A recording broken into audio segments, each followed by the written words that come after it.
Okay. So before there was Deontay Wilder and Floyd Mayweather, Evander Holyfield, Mike Tyson, and Muhammad Ali, there was Jack Johnson. This man was born actually John A. Johnson in Galveston, Texas on March 31st, 1878, and he was once considered the greatest heavyweight in the world. Before he was a boxer though, he would exercise racehorses, and after that he was an apprentice to a carriage painter that enjoyed boxing, and it was there that he learned to box. So I didn't know this, but actually back then, boxing wasn't a sport that was accepted by many, especially in the Black community. When discussing Jack, scholar Dr. Booker T. Washington said, "It is unfortunate that a man with money should use it in a way to injure his own people in the eyes of those who are seeking to uplift the race and improve its conditions." But regardless of that, Black folks all over the world celebrated when he knocked the F out of previously undefeated world heavyweight champion, a white man named James J. Jeffries, on the 4th of July in 1910 in Reno, Nevada. That fight caused riots and deaths and fights and think pieces all across the world. But honestly, that moment was probably just a snippet into the polarizing life of Jack Johnson. He was also known to enjoy some of the finer things in life. According to the October 1976 edition of Ebony magazine, after the fight, he, quote, left Reno that night at 9:50 in a private railroad car equipped with a phonograph, piano, and buffet. It was agreed that whatever else might be said of Johnson, no one could deny he had style. But one thing that must be mentioned when one mentions the story of Jack Johnson, and it's the reason why you are gathered here today, is his love life. Like, more specifically, all of the women he married, and spoiler alert, Jack had an affinity for white women. So let's walk down the aisle and discuss all the many marriages and wives of Jack Johnson. Welcome to the 4th episode of I'll Tell You What.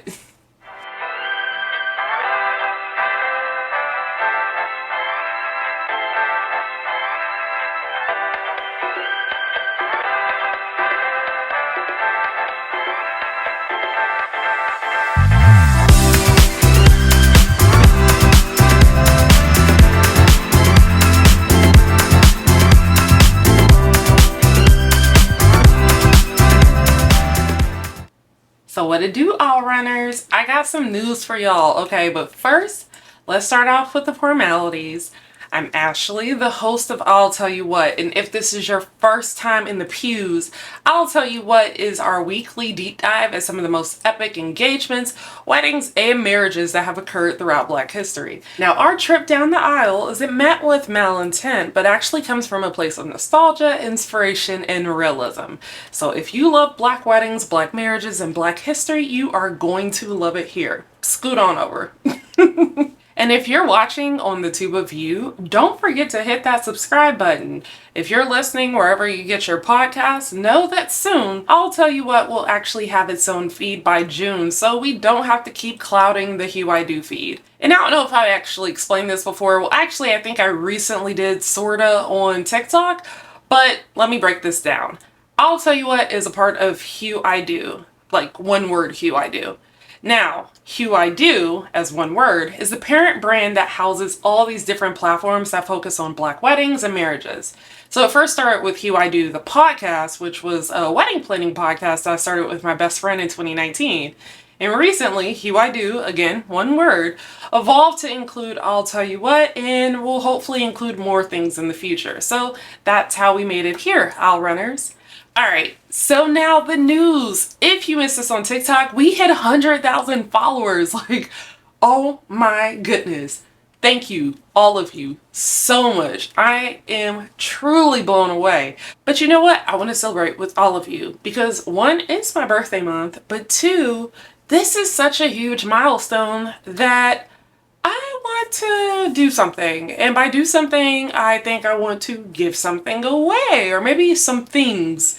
Anywho, more details on that are going to be at the end of this episode, so don't forget to watch or continue to listen all the way through. Those that are enjoying this show in its fullness will definitely get the advantage over those that are just watching it or listening bit by bit on Instagram or TikTok. So one way to make sure that you catch up on all I'll Tell You What news as it happens is to follow us everywhere, including Instagram, Twitter, TikTok, Facebook, and the tube of you. We're splitting up the I'll Tell You What and Hue I Do accounts everywhere, so you can either find us at I'll Tell or I'll Tell You What. Of course, you can find all of those links in the notes below, but also if you're into wedding planning and going through that stage of your life, you're going to want to follow Hue I Do Podcast. So the links to that are also in the notes below.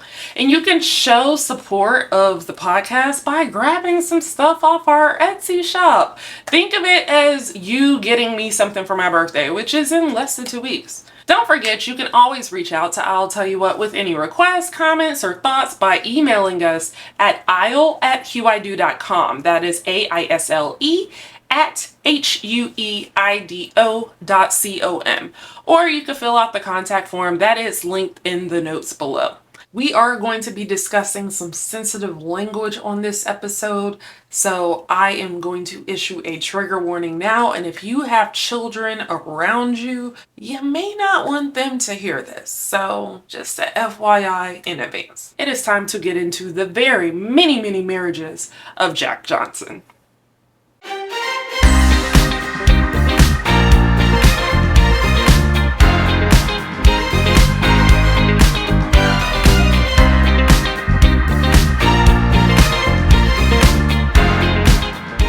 Okay, so we have to start with the first woman in boxer Jack Johnson's life, Mary Austin. She was a black woman, also from Galveston, and he said that, quote, as he approached manhood, his parents wanted him to get married, and they picked a nice black girl for him, but she wasn't the one he wanted. He wanted Mary Austin. Quote, Mary was a splendid woman, and I recall my life with her as one of the happiest periods of my existence. They got married in 1898 when he was 20. He would say, quote, my fortune in those days was somewhat lean, but we were devoted to each other and we were very happy, end quote. They would move to Denver and live happily until a minor dispute caused Mary to leave Jack. They rekindled their relationship to head to the West Coast, but Jack basically said that they weren't the same and would permanently separate in 1901. Though they were married for about 3 years, apparently there wasn't any real record of them actually being married. But that's how Jack would introduce his lady friends. Biographer Randy Roberts said that there would be, quote, 2 or 3 Mrs. Jack Johnsons wherever he was staying, but Mary might have actually been the first Mrs. Jack Johnson. But less than a calendar year later, he'd meet the Clara Kerr. So Jack and Clara met in Philly in 1902. She was also black and, quote, again, he was happy. Though Clara was assumed to be a sex worker, she would also become the next, quote, Mrs. Jack Johnson. He said she made him, quote, greatly infatuated. She would travel with him to different cities wherever he would be fighting. Now, work would take him to California, where he could afford nicer and larger accommodations. During that time, he ran into a former colleague, William Bryant, and asked him to stay with them.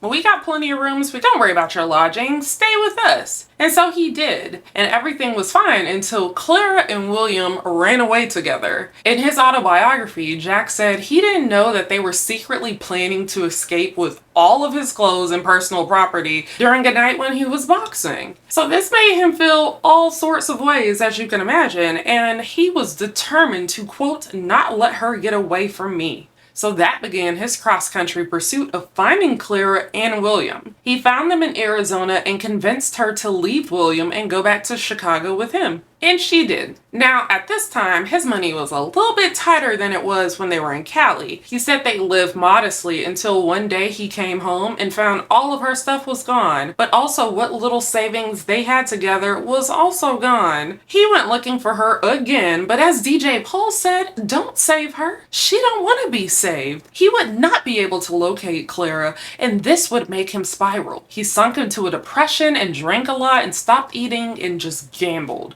like he was truly down bad, okay? And according to his friend and former sparring partner Charles Horner, Jack's story wasn't really the truth. He said that Jack basically propositioned to be Clara's pimp and that they stayed together until Jack got more successful and then turned to white women. Now, I can't confirm if that's true or not, since allegedly Jack let the women in his lives keep their earnings, something a normal pimp wouldn't do, right?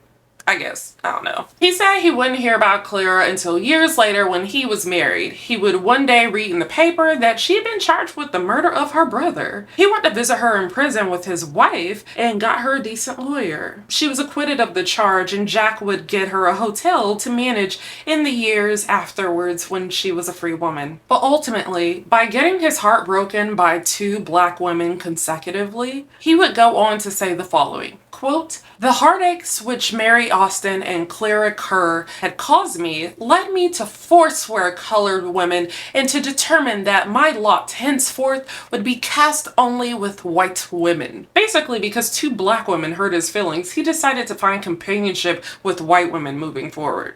Okay. So the next woman he would be with would be a woman named Hattie McClay. And as I just mentioned, he's not dating black women anymore, so this Hattie is actually white. But you know what? Before we dive into all of that, let's take a quick break.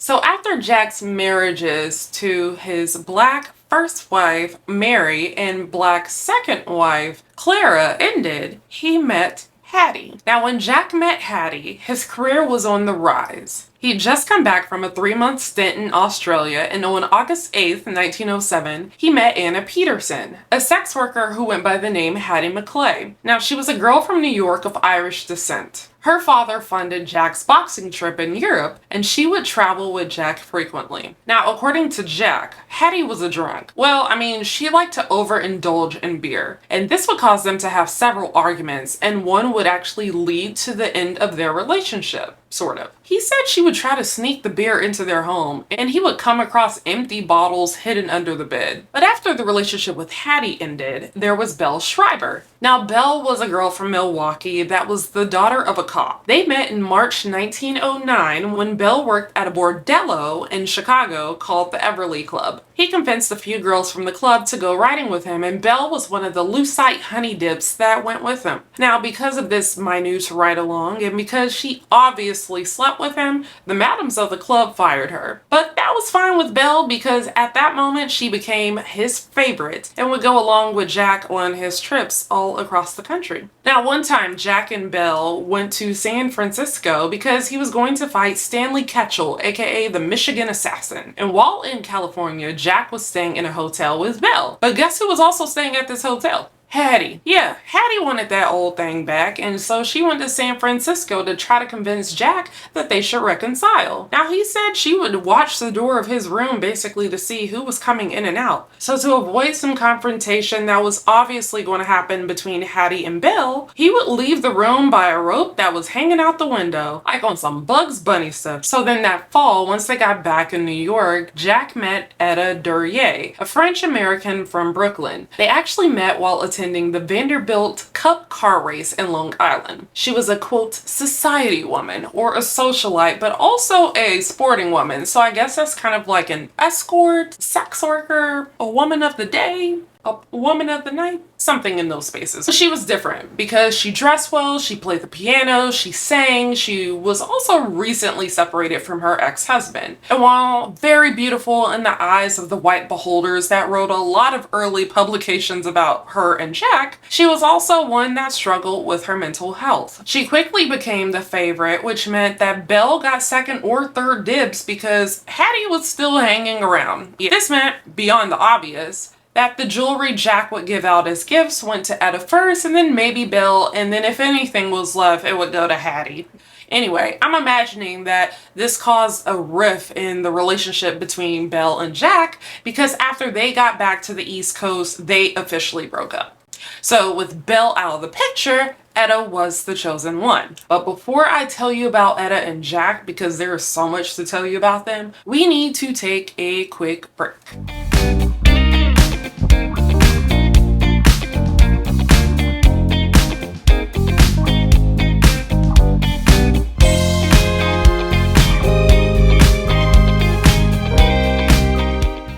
So boxer Jack Johnson said that he married socialite Etta Duryea in 1909. Well, he said 1909, others say 1910, but either way, they got married in Pittsburgh. Now, according to some, 1909 was also the year where Jack began to feel himself more. Like, apparently, he was buying fashy clothes, he was stunting on these, okay, and doing so while having a white woman in tow. Like, these people were heated. You hear me? How dare this black man find joy in these waxen vixens? Like all his favorites, Etta would also travel with Jack across the world. He said upon their return to the United States, he opened a cabaret and Etta helped him run it. Etta also accompanied him to Reno when he fought and beat the daylights out of James Jeffries, the Great White Hope. Now, when she entered the arena, there were whispers throughout the crowd and some men stood on chairs just to get a glimpse at her. Now, it seems that when Jack had his favorites, he imagined that they must be wildly loyal to him and only him, unlike how he would be to them. So in December 1910, he accused Etta of cheating on him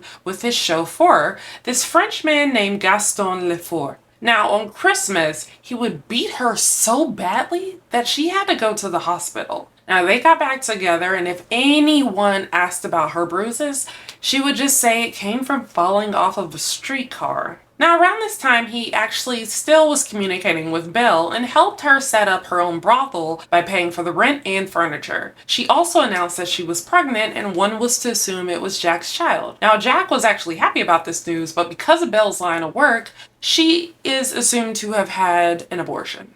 Now, Etta wasn't exactly thrilled to have to share Jack, and I can imagine as someone that was struggling with their mental health that was even harder to deal with. But it was probably some sort of reality that she somewhat came to terms with, right? Now, while possibly dealing with the many layers of being Mrs. Jack Johnson, but actually she really was Mrs. Jack Johnson, something would happen and Etta's disposition would change. Tragedy struck in her family in January 1912. After learning that her father passed away, someone that was once a cheerful and happy person became despondent, according to Jack. He said that Etta and her dad had a really close relationship, and Jack just assumed that after, a brief period of mourning, she would be back to how she was before. But months would go by and Etta would actually try to unalive herself twice, but would be unsuccessful. So shortly after that, on September 11th, 1912, Etta and Jack had some friends come into town. This cheered Etta up, and the two of them enjoyed the company of their people. Now, the plan was to accompany them by train to their next destination, which was Vegas,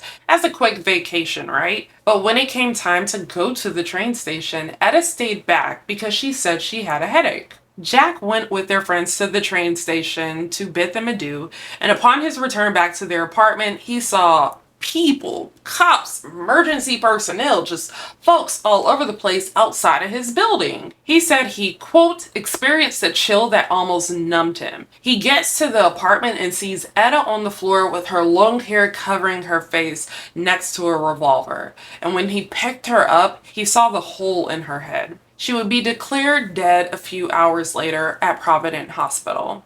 Jack said, quote, this tragic event laid me low, quote, though some assumed her side of Sue was due to his infidelity. He shut down the cabaret because he didn't feel like it was right to continue it on without Etta. He also took a temporary hiatus in boxing as he had no desire for anything once she was gone. Now, let's take a quick break because I definitely have a few more of Jack Johnson's wives to tell you all about. Okay, so to all of my Atlanta and surrounding area aisle runners, Desserts by Dion is your one-stop shop for dessert needs because no event is complete without a cake, cupcakes and treats. Now, Desserts by Dion not only offers custom cakes, but also treat packages allowing you to personalize and customize. Packages start at $225 and come with your choice of cake and cupcakes or chocolate covered treat combinations. Now, if that package is too much, they also offer items by the dozen as well as occasionally providing sales, such as this exclusive for aisle runners only. So all you have to do is mention code ATYW for $50 off of your order of $150 or more. Trust me, it is worth it. Visit them on Instagram at Desserts by Dion or email them at dessertsbydion@icloud.com to inquire before this deal expires. That is DESSERTSBYDIONNE. So again, don't forget to mention that code ATYW for $50 off your purchase of $150 or more. And trust me, I will say this 100 times, it is so worth it. I put that on everything. So let's get back to the show. Okay, so we're back. Now I believe we've already discussed 4 of boxer Jack Johnson's wives, where actually only one of them was his actual wife. But now we need to talk about his next. So several months before Jack's first real wife, Etta Duryea, passed away from the side of Sue, 34-year-old Jack would meet 18-year-old Lucille Cameron. He would be introduced to her by a colleague after sharing that he needed someone to help with his business affairs. Now, he hired Lucille to be his secretary, though previously she was a lady of the night. Jack swears that she was actually never his lady, and folks speculated otherwise, especially because they were seen out and about with her arm wrapped all around him less than a month after Etta's funeral. So a news reporter once came to his house looking for her, only to find that she didn't live there at all. But instead, she stayed at the home of a fight promoter, Jack Curley. Now, apparently, according to Jack, the news reporter sent a telegram to Lucille's mom, Mrs. Cameron Falconet, in Minnesota saying that indeed, Jack and Lucille not only go together, but they shacking up too. So Lucille's mama was heated, of course, and brought herself to Jack's home. She demanded to see her daughter, which Jack basically said, I could take you to the house where she's staying because she does not live here. So Mrs. Cameron Falconet was like, okay, fine, take me. So on the way, she threatened to draw the curtains in the car, and Jack was like, that's going to make this worse because everybody knows this is my car, and with the curtains drawn, it's going to arouse suspicion. So then she decided not to. But soon after that, they would arrive to Jack's home, the other Jack, and that is where Lucille was. Now, Jack said he left them alone to talk amongst themselves, but actually what came about that was way worse. Now, her mom went to the cops, and soon after, warrants were out for the arrest of both Jack and Lucille. Her mom claimed that Lucille was kidnapped by Jack, so he was charged for abduction or violating the Mann Act. Mrs. Cameron Falconet said, quote, Jack Johnson has hypnotic powers, and he has exercised them on my little girl.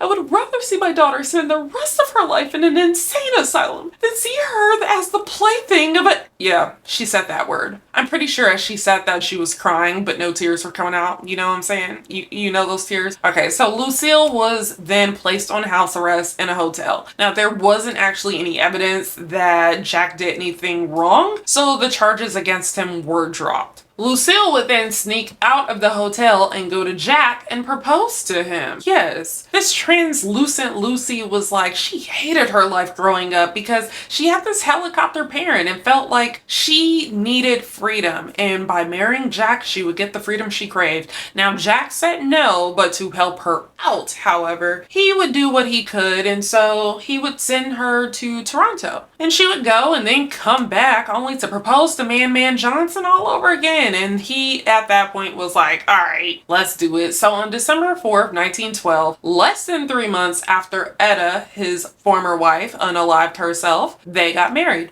But before they got married, let's go back a few months to October of 1912, actually October 18th to be precise. Jack was charged again for violating the Mann Act. Let me explain what the Mann Act actually is. On June 25, 1910, the Mann Act, or as it was commonly known, the White Slave Traffic Act, was passed. Now, according to PBS, the Mann Act, quote, made it a crime to transport women across state lines for the purpose of prostitution or debauchery or any other immoral purpose. While designed to combat forced prostitution, the law was so broadly worded that courts held it to criminalize many forms of consensual sexual activity. Basically, this law came about because as white women began to work and move away from home, they realized that they did not have to just date and marry the white man that they grew up with, but that there was a whole world of people, black, brown, and otherwise available to them. And naturally, folks was mad. Some speculated, including Jet magazine in 1963, that Jack married Lucille so she wouldn't testify against him. And after the first charge was dropped, the assistant U.S. District Attorney Harry A. Parkin went to look for another woman that Jack might have traveled with. Now this led him to Belle Schreiber. Yes, Jack's ex-wife.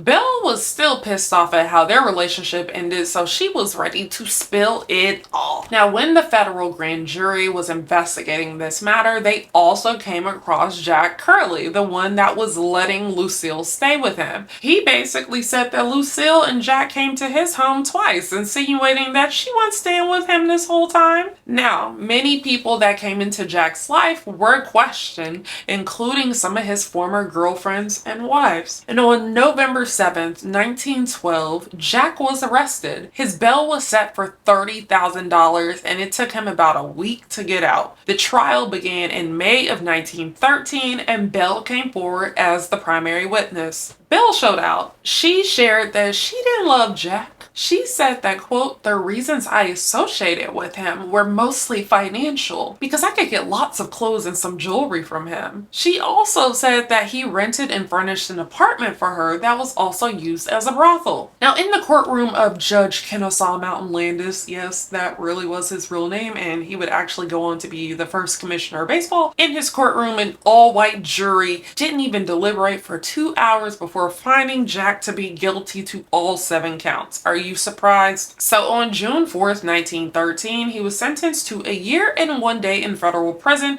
and fined $1,000. Now today that $1,000 would be about $31,000. So he tried escaping to Michigan with Lucille, but federal agents found out and escorted him back to Chicago. But Jack wasn't going to let that hold him back. He planned another escape with a little bit of help from a black baseball team and made it on a train undetected. He made it to Hamilton, Ontario, and then met Lucille in Toronto. And then they boarded another train to Montreal and then got on a boat to Paris. And once they arrived, that would begin a 7-year exile where he and Lucille would bop all around Europe, South America, and Mexico as he would take on different boxing and entertainment engagements. But in July 1920, he would return to the United States and surrender and begin to serve his sentence by September of that year. He would get out of prison less than a year later on July 9th, 1921. About 4 years later, Jack said that his marriage began to crumble as if there were, quote, echoes of the old wrath of his mother-in-law. Lucille would file for divorce after 12 years of marriage due to an uncontested charge of infidelity. But as Jack put it, quote,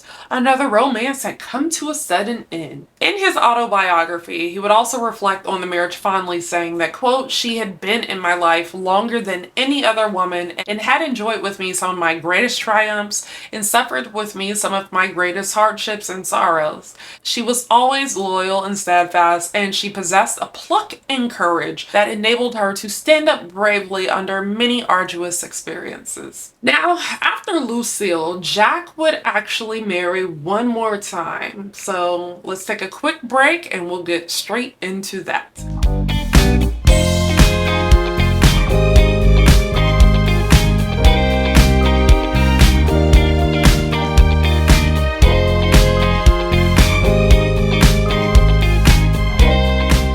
All right, so now I have to tell you about Irene Pineau. So the same year the divorce between Lucille and Jack was finalized, he would meet Irene Pineau and Helen Matthews in Illinois at a racetrack. Now Irene was still married, but these two would soon begin to date Jack. After Irene's divorce was finalized the following February, she became Jack's favorite. They got married in August 1925 in Waukegan, Illinois.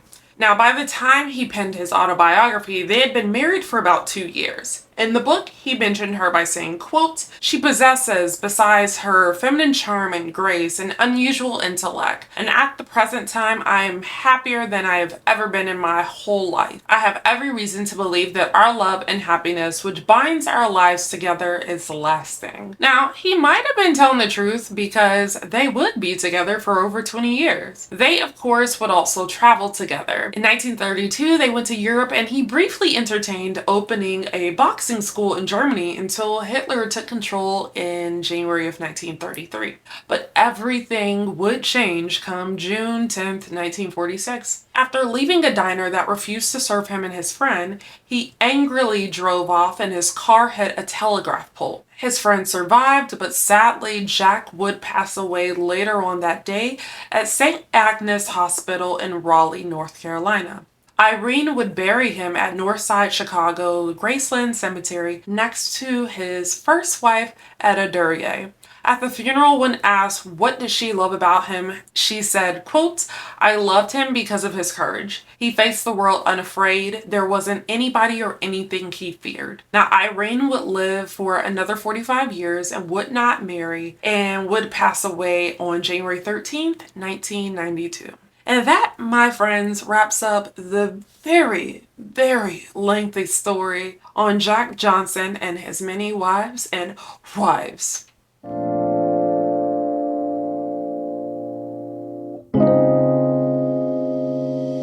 All right, so just another reminder, owl runners, to send over your wedding or wedding related photos so we can start showing them off on Show Nups. Now, I mentioned before, but Show Nups is a segment that I will start in June where I show off and talk about some of your wedding moments. We get to see all of these lovely things that have happened in your lives, owl runners. Like, come on, we need to see each other, know each other. We are family, right? So all you have to do to send over your photos is head to the link in the notes below, fill out the form, upload the pictures, and you might just see yourself on an upcoming episode of I'll Tell You What. We are going to start this next month, so I can't wait to see all of y'all, okay? So I mentioned at the beginning of the episode that I want to celebrate with y'all my birthday and hitting 100,000 followers on TikTok. So what we are going to do is have a giveaway. I'm going to give you a teaser this week and more details next week. So basically, now you need to tell me in the comments later, who was Jack Johnson's second wife?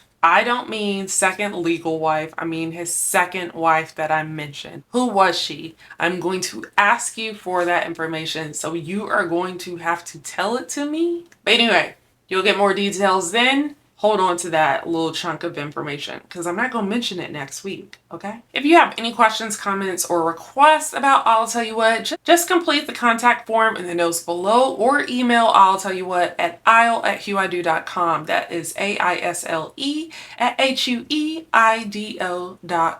And if you're planning your wedding or getting close to that stage of life, don't forget to listen and follow Hue I Do Podcast. I'll also drop the links to where you can find Hue I Do in the show notes below. Don't forget to leave a review if you've been enjoying I'll Tell You What the podcast, and please follow us everywhere you can. Again, the links to follow us are in the notes below. So we'll truly, truly appreciate it. And if you're watching on the Tube of You, I highly suggest you subscribe, but not only subscribe, you make sure that the notifications are on so every time new content drops on here, you see it first. All right.